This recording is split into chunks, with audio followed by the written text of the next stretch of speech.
Biopharmaceutical basically वो दवाएं बनती हैं इस पद्धति से जिसमें किसी जीव का इस्तेमाल होता है। और कैंसर के क्षेत्र में तो बायोफार्मास्यूटिकल ने बहुत अच्छा काम किया है और ऐसा माना जा रहा है कि आने वाले कुछ 10-15 सालों में 100 में से लगभग 80 कैंसर के पेशेंट्स ठीक हो जाएंगे इन दवाओं का इस्तेमाल करके। तो सबसे इम्पोर्टेंट काम जो है वो ये होता है कि हमें पता कैसे लगाएं कि ये दवा बनेगी, मतलब ये दवा काम करेगी। जब वो क्लिनिकल ट्रायल और टेस्टिंग में पास हो जाता है तो फिर वो मार्केट में आ जाता है मरीजों के लिए।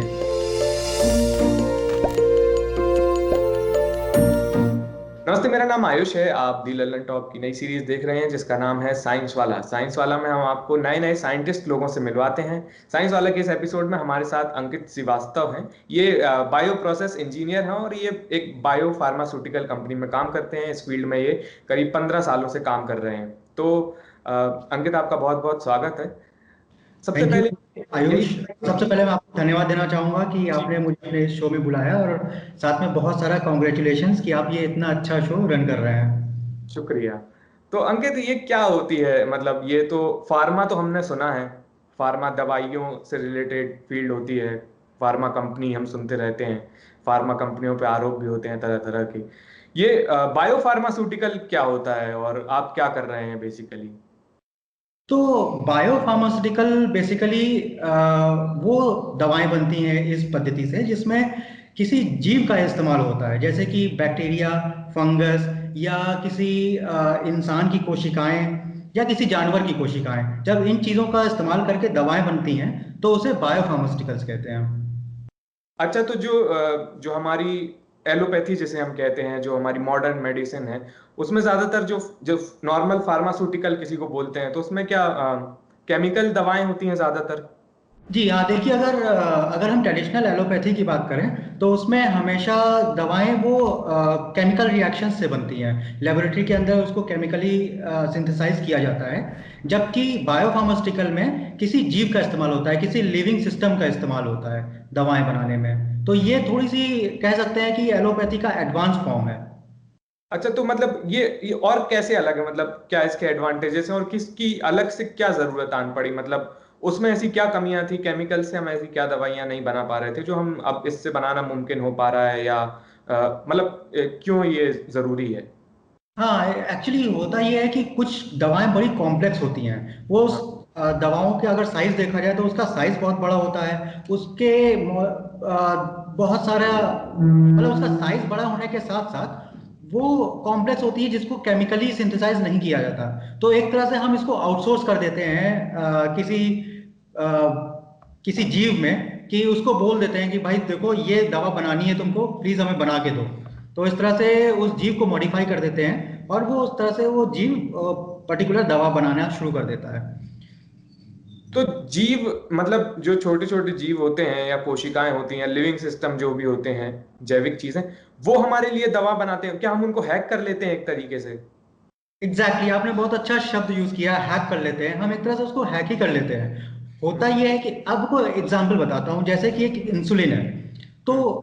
इंसुलिन हम सब जानते हैं कि वो उसकी कमी से डायबिटीज होती है और वो एक तरह का हार्मोन है। तो हम्म। इंसुलिन को अगर हमको केमिकली सिंथेसाइज करना पड़े तो वो बहुत डिफिकल्ट है और वो ऑलमोस्ट नेक्स्ट टू इम्पॉसिबल है। और अगर कर भी लेते हैं तो वो बहुत ज़्यादा महंगी होगी। अच्छा। तो उस केस में हम क्या करते हैं कि बायोफार्मास्यूटिकल कंपनीज में जनरली बैक्टीरिया के अंदर इंसुलिन बनाना बड़ा कॉमन है। तो तो जैसा हम जानते हैं कि हम लोग जिंदा रहने के लिए हमारे शरीर के अंदर बहुत सारी हार्मोन्स, प्रोटीन्स और अलग अलग तरह के केमिकल्स बनते हैं। उस हम्म। तरह से बैक्टीरिया के शरीर के अंदर भी, हालांकि उसका शरीर सिर्फ एक कोशिका का बना होता है, लेकिन वो भी उसके एक कोशिका का शरीर भी बहुत सारा केमिकल बनाता है। उसमें से एक केमिकल है प्रोटीन। वो अपने जिंदा रहने के लिए प्रोटीन्स बनाता है, हम्म। ठीक है। और इंसुलिन भी एक तरह की प्रोटीन है। तो और प्रोटीन जो है, हमारा शरीर हो या बैक्टीरिया का शरीर हो, उसके अंदर वो डीएनए के थ्रू बनता है। तो हम क्या करते हैं, उसके डीएनए को मॉडिफाई कर देते हैं। उसके अच्छा। डीएनए को इस तरह से इंस्ट्रक्शन देते हैं कि वो इंसुलिन अपना प्रोटीन जो बनाता है वो तो बनाए ही, साथ में इंसुलिन भी बनाना शुरू कर दे। तो हैक कर दिया, यानी कि हमने बैक्टीरिया के डीएनए को हैक कर लिया। वो अपना जो काम कर रहा था वो कर रहा है, साथ में वो इंसुलिन भी बनाना शुरू कर दिया। इसे रिकॉम्बिनेंट डीएनए टेक्नोलॉजी भी बोलते हैं। अच्छा। और फिर वो बैक्टीरिया जब वो बनाने लगता है इंसुलिन, तो उसको ग्रो किया जाता है फर्मेंटर, बड़े बड़े फर्मेंटर के अंदर ग्रो किया जाता है। तो 2 से 4, 4 से 8, 8 से 16, इस तरह करके करोड़ों बैक्टीरिया, अरबों बैक्टीरिया बनते हैं, और हर बैक्टीरिया वो इंसुलिन बना रहा होता है। फिर बाद में एक समय जब इनफ इंसुलिन बन जाता है, तो उसमें से इंसुलिन को बैक्टीरिया के अंदर से एक्सट्रैक्ट करते हैं, और फिर उसके और सैकड़ों प्रोटीन्स में से इंसुलिन को प्यूरिफाई करते हैं। जब एक बार वो प्रोटीन प्यूरिफाई हो जाता है, तो उसको फिर उसकी बहुत सारी टेस्टिंग होती है, और फिर उसके क्लिनिकल ट्रायल होते हैं। जब वो क्लिनिकल ट्रायल और टेस्टिंग में पास हो जाता है, तो फिर वो मार्केट में आ जाता है मरीजों के लिए। अच्छा अंकित, बहुत लोगों को हो सकता है समझ में ना आया हो कि क्या डीएनए क्या प्रोटीन। अगर आपको ये समझ में नहीं आया है तो आप साइंस वाला का पिछला एपिसोड देखिए, उसमें हमने एक मॉलिक्यूलर माइक्रोबायोलॉजिस्ट के साथ बात की थी। उनका नाम था आरोही, और आरोही अंकित की वाइफ है। ये भी संयोग है। तो आप समझिए कि वहां से कैसे डीएनए कैसे प्रोटीन बनाता है, ये उसमें हमने विस्तार से बात की थी। और वही अंकित बता रहे हैं कि जो प्रोटीन बनाने वाला सिस्टम है डीएनए, जो उसका मूल मूल कोड है, उसको ही हम लोग हैक कर लेते हैं, और फिर हम अपने फायदे के लिए, अपनी बीमारियों के इलाज के लिए उससे दवाइयां बनाते हैं, कुछ केमिकल्स बनाते हैं, जैसे कि इनने इंसुलिन का एग्जांपल दिया। अंकित, और कौन सी ऐसी बीमारियां हैं मतलब जिनका इस तरीके से बायोफार्मास्यूटिकल में जिनका इलाज मुमकिन हो पाया है, जो पहले नहीं हो पाता था या बेहतर हो पाया है? जी हाँ, मैंने ये पूरा पूरा जो प्रोसीजर बताया आपको, बहुत ही हम्म। संक्षेप में बता दिया है। तो जैसा कि आपने कहा कि पिछले वीडियो में इसकी बात हो चुकी थी, तो इसलिए हम्म। मैंने इसको बहुत डिटेल में नहीं बताया है। और डिटेल में जानने के लिए पिछले वीडियो में जाके देखा जा सकता है। हम्म। और जहाँ तक दवाओं की बात है, तो इंसुलिन का मैंने जैसे एग्जांपल दिया, तो इंसुलिन लगभग 40 साल पहले पहली बायोफार्मास्यूटिकल दवा बनी थी। हम्म। और उसके बाद से अब तक बहुत सारी दवाएं बन चुकी हैं बायोफार्मास्यूटिकल पद्धति से। और इसमें हार्ट डिजीज की दवाएं, और कुछ न्यूरोलॉजिकल डिसऑर्डर्स जैसे कि पार्किंसंस, अल्जाइमर्स डिजीज, बहुत सीवियर एनीमिया होने के केस में जो दवाएं होती हैं इंजेक्शन के फॉर्म में दी जाती हैं वो। और फिर कुछ मेटाबॉलिक डिसऑर्डर्स जैसे कि डायबिटीज का नाम लिया, और थायराइड की प्रॉब्लम जो होती है हाइपरथायरॉयडिज्म, उसमें दवाएं होती हैं। हम्म। और कैंसर के क्षेत्र में तो बायोफार्मास्यूटिकल ने बहुत अच्छा काम किया है, और ऐसा माना जा रहा है कि आने वाले कुछ 10-15 सालों में 100 में से लगभग 80 कैंसर के पेशेंट्स ठीक हो जाएंगे इन दवाओं का इस्तेमाल करके। बायोफार्मास्यूटिकल के दम पे। जी जी। और आने वाले कुछ लगभग 40-40 साल में तो ऐसा माना जा रहा है कि अगर जैसा रिसर्च चल रहा है उस हिसाब से सब अच्छा चलता रहा, तो कैंसर की सारे हर तरह के कैंसर की दवाएं अवेलेबल होंगी। क्योंकि कैंसर अलग अलग तरह का कैंसर होता है। ऐसा नहीं है कि अगर आपको बोला है कि आपको लंग कैंसर है, तो वो किसी एक ही कारण से, उसके अलग अलग कारण होते हैं। हम्म। इसलिए इसकी दवा बनाना थोड़ा सा डिफिकल्ट है, लेकिन फिर भी ऐसा माना जा रहा है कि आने वाले समय में इसकी दवा बनाई जा सकती है इस पद्धति से। तो इनमें मूल बात तो यही है कि मतलब हम जो केमिकल्स हमें लैब में बनाना मुश्किल होता है, उनको हम किसी ना किसी मतलब बायो सिस्टम के अंदर बना लेते हैं, लिविंग सिस्टम के अंदर बना लेते हैं, जैसे कि बैक्टीरिया, वायरस आपने बताया। तो मतलब क्या अलग होता है बेसिकली? मतलब डर नहीं रहता है, क्योंकि वायरस, बैक्टीरिया और इन सारी चीजों से तो बीमारियों का डर रहता है ना? जी तो जी। मतलब क्या कुछ सावधानियां बरतनी पड़ती हैं, कुछ रिस्क होता है क्या? जी। तो ऐसा होता है कि हमारे एनवायरनमेंट में हजार लाखों तरह के बैक्टीरिया, वायरसेस, फंगसेस हैं। ठीक हम्म। है, फंगस हैं। हम्म। तो उसमें से कुछ बहुत जो बीमारियां कर सकते हैं, जिन्हें पैथोजेनिक कहते हैं, वो होते हैं। कुछ होते हैं जो हमारे लिए फायदेमंद होते हैं, और कुछ होते हैं जिनसे ना तो फायदा होता है ना नुकसान होता है। ठीक। तो हमने मतलब कि बायोफार्मास्यूटिकल इंडस्ट्री ने हम्म। लेबोरेटरी में ऐसे बैक्टीरिया, ऐसे फंगस का को बना लिया है जो कि हमें नुकसान नहीं पहुंचाते हैं। हम्म। और वो एक तरह के हमारे बैंक हो गए, बैक्टीरिया का बैंक है हमारे पास, उसको सेल बैंक कहते हैं, या फिर और अलग अलग कोशिकाओं का बैंक होता है। और उन बैंक्स में से जो वो इन बैंक्स में वो बैक्टीरिया होते हैं जो कि हमें नुकसान नहीं पहुंचाते हैं। या हमने उसको इस तरह से बदल दिया है कि वो हमें नुकसान अब नहीं पहुंचा सकते। जी। तो उन बैक्टीरिया के डीएनए को मैनिपुलेट करके ऐसी दवाएं बनाई जाती हैं। तो जो दवाएं होती हैं वो उन बैक्टीरिया और इन दूसरे लिविंग सिस्टम्स से सिर्फ सेल मतलब वो केमिकल्स बनवा के निकलवा लिया जाता है, या फिर पूरी की पूरी बैक्टीरिया को ही दवाई की तरह इस्तेमाल किया जाता है, या मतलब क्या क्या अलग चीजें होती है, थोड़ा सा देखिए, विस्तार। अलग अलग पद्धति हैं, जैसे कि जो अभी मैंने आपको बताया उसमें से बैक्टीरिया में से दवा को एक्सट्रैक्ट कर लिया जाता है, फिर उसे और प्यूरिफाई करके उसके बाद उसको इंजेक्शन की तरह या पाउडर फॉर्म में, जो वो भी इंजेक्शन ही होता है, जिसको पाउडर फॉर्म में आता है उसमें बाद में उसमें और सॉल्वेंट मिला के उसको इंजेक्ट किया जाता है। हम्म। तो वो बेसिकली इंजेक्शन के फॉर्म में ही ज्यादातर दवाएं जाती हैं। तो ये एक तरह की पद्धति थी। कुछ पद्धति ऐसी होती है जिसमें पूरी की पूरी सेल को ही शरीर के अंदर डाल दिया जाता है, और वो फिर सेल्स अंदर जाके फिर वो दवा की तरह काम करती हैं। तो वो हम्म। अलग तरह की पद्धति, उसको सेल थेरेपी कहते हैं, इसे बायोथेरेप्यूटिक्स कहते हैं। जैसे प्रोटीन बायोथेरेप्यूटिक्स बोलते हैं इसमें, ये जैसे इंसुलिन है वो प्रोटीन है एक तरह का, तो एक उसको प्रोटीन की थेरेपी बोलते हैं, जबकि उसको सेल थेरेपी बोलते हैं जहाँ पे पूरी की पूरी सेल डाली जा रही है। अच्छा, तो ये अलग अलग तरीके से जिसमें जैसी जरूरत होती है वो इस्तेमाल कर ली जाती है। जी। अच्छा। अंकित, आप हमें थोड़ा सा और अपने मतलब आप जो काम करते हैं उसका हमें एक एक्सपोजर टाइप का दे सकते हैं कि वहाँ क्या चल रहा होता है, आप लोग कैसे शुरू होते हैं और आप लोग फिर कैसे उस पर काम करते हैं और कैसे नतीजे पे पहुंचते हैं।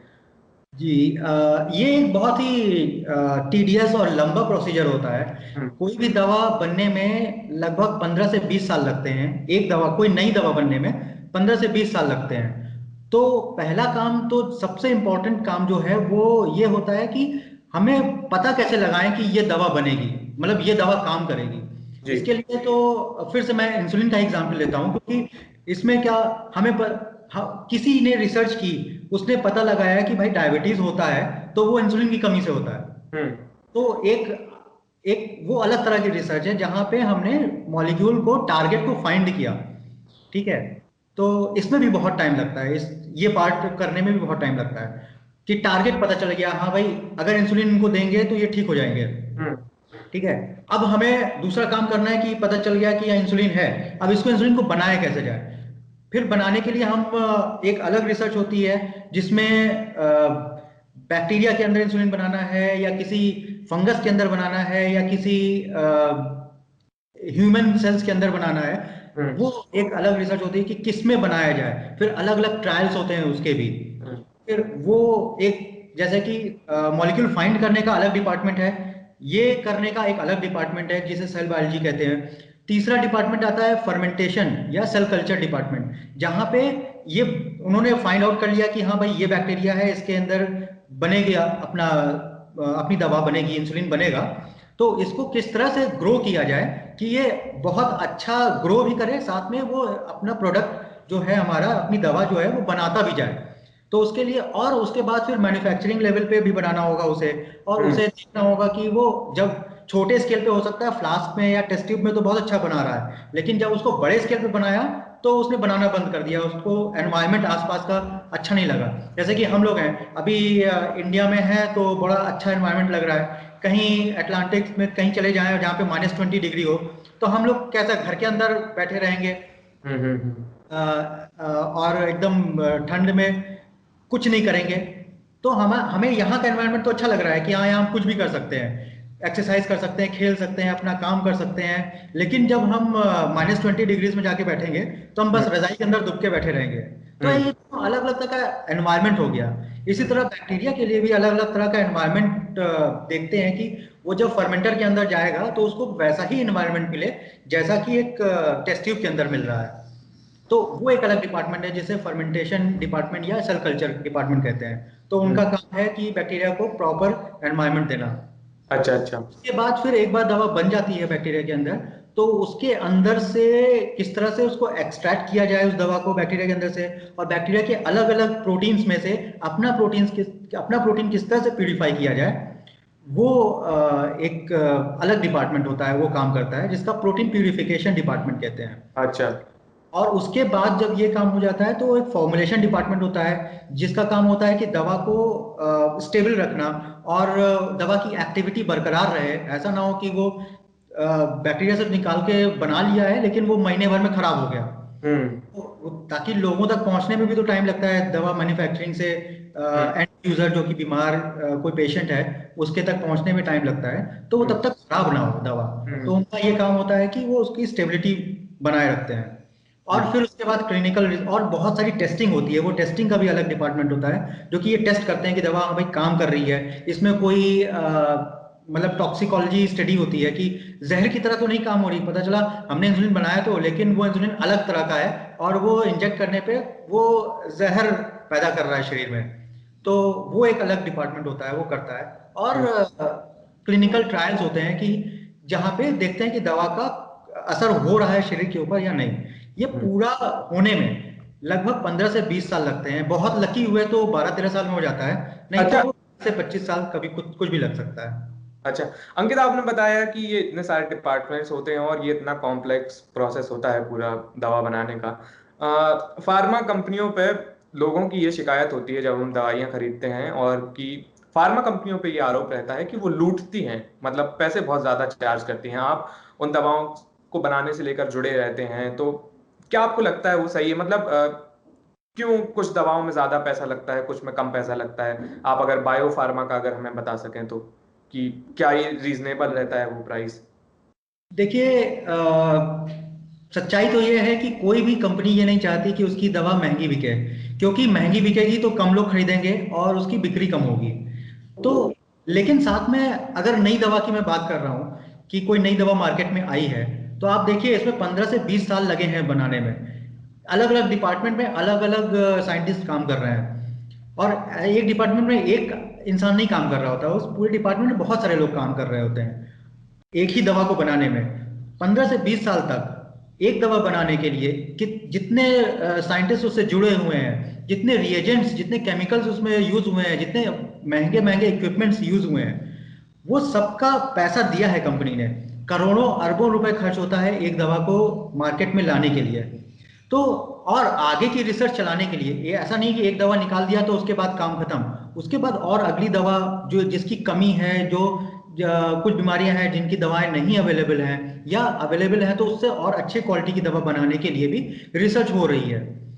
तो उन रिसर्च के लिए भी पैसा चाहिए। हम्म। तो पूरी कॉस्टिंग होती है इसकी, और कोशिश ये की जाती है कि जितनी सस्ती हो सके उतनी सस्ती दवा को बनाया जाए। लेकिन क्योंकि बायोफार्मास्यूटिकल, इसमें लिविंग ऑर्गेनिज्म का यूज होता है, बहुत सारे केमिकल्स यूज होते हैं, मशीनरी बड़ी बड़ी यूज होती है, सब बहुत महंगा होता है, इसलिए कॉस्टिंग उसकी बहुत कम नहीं हो पाती है। हम्म। लेकिन हाँ, यही दवा जब कोई दूसरी कंपनी बनाती है तो उसको वो 15 साल 20 साल का रिसर्च का टाइम बच जाता है। अच्छा।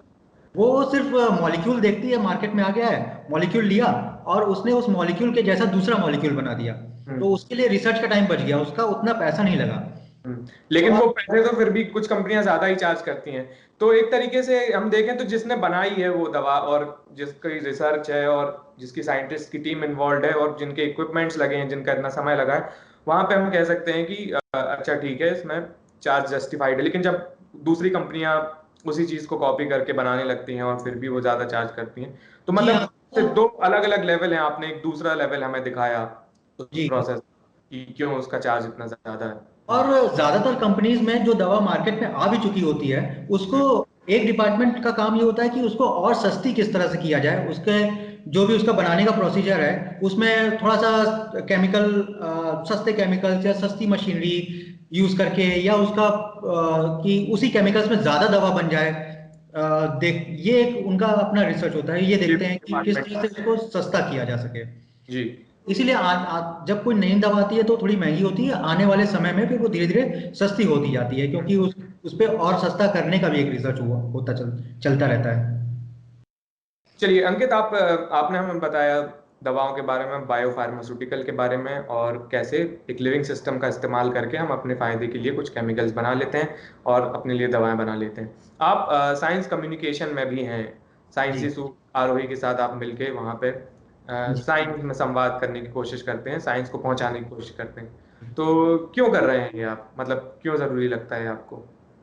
जी हाँ, साइंसी सूप बेसिकली आरोही जो मेरी पत्नी है उन्होंने शुरू किया, और मैं उनका साथ देता हूँ इसमें। और सबसे इम्पोर्टेंट बात जो मुझे लगती है इसको करने की, कि साइंस अवेयरनेस काफी कम है जनरल लोगों में। हम्म। आप देखेंगे कि कोई भी फेसबुक या व्हाट्सएप पे आपको बहुत सारे इस तरह के फॉरवर्ड्स मिल जाते हैं जहाँ पे कोई बोलता है कि ये कोई एक फल मिला है या कोई एक जड़ी बूटी मिली है जिसको खाने से कैंसर ठीक हो जाएगा। या फिर ऐसा आप खाएंगे तो आपको कैंसर कभी नहीं होगा, या कुछ भी। कैंसर तो मैं एक एग्जाम्पल की तरह ले रहा हूँ, लेकिन अलग अलग दवा वो जड़ी बूटियों का वहाँ पे डिस्क्रिप्शन होता है, जो कि जिसके पीछे कोई रिसर्च नहीं होता है, बस कोई किसी ने फॉरवर्ड कर दिया है अपना व्यू बढ़ाने के लिए, या कुछ कुछ ऐसे ही अपने पेज पे लाइक्स लाने के लिए।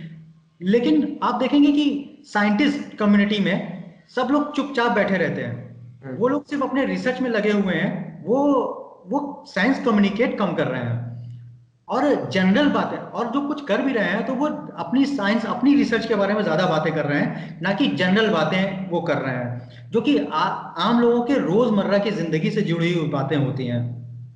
अभी बहुत सारे क्वेश्चंस दिमाग में आते हैं। आपने देखा होगा कि एंटीबायोटिक्स जो होते हैं वो हम्म। लोग अपने से लेके खरीद के खाने लगते हैं, और कई हम्म। डॉक्टर्स भी उनको प्रिस्क्राइब कर देते हैं। जनरली एंटीबायोटिक सिर्फ बैक्टीरियल इन्फेक्शन के लिए यूज होती है, वायरल इन्फेक्शन के लिए नहीं होती है।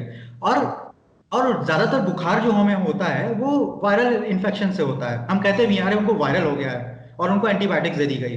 तो वो हम अवेयर ही नहीं है कि उस वायरस के लिए हमें एंटीबायोटिक खानी चाहिए, नहीं खानी चाहिए। तो जबकि वो उस सेंटेंस में ही कितना मतलब आयरनी है कि हमें वायरल इन्फेक्शन हुआ है और हम एंटीबायोटिक खा रहे हैं। तो वायरस और बैक्टीरिया दो अलग चीजें होती हैं। ये किसी जी, चीज किसी को पता हो तो वो कहेगा ही नहीं, ये मतलब या हाँ इस तरीके से नहीं होगा। जी।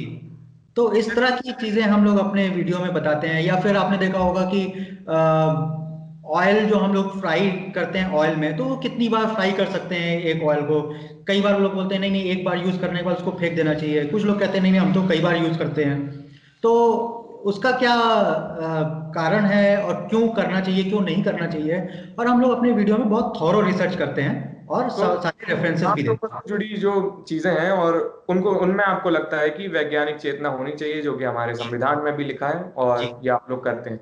चलिए, जी आप मतलब हमसे जुड़े और हमसे ये सारी बातें की, हमें अपनी फील्ड दिखाई और हमें एक बढ़िया एक्सपोजर दिया, एक नई चीज के बारे में जानने को मिला। इसके लिए बहुत बहुत शुक्रिया। साइंस वाला के अगले एपिसोड में हम किसी और के साथ मिलेंगे, कुछ और देखेंगे। आप बताइए हमें कमेंट करके कि हम किससे बात करें, आप किन चीजों के बारे में जानना चाहते हैं। ये वीडियो देखने के लिए बहुत बहुत शुक्रिया।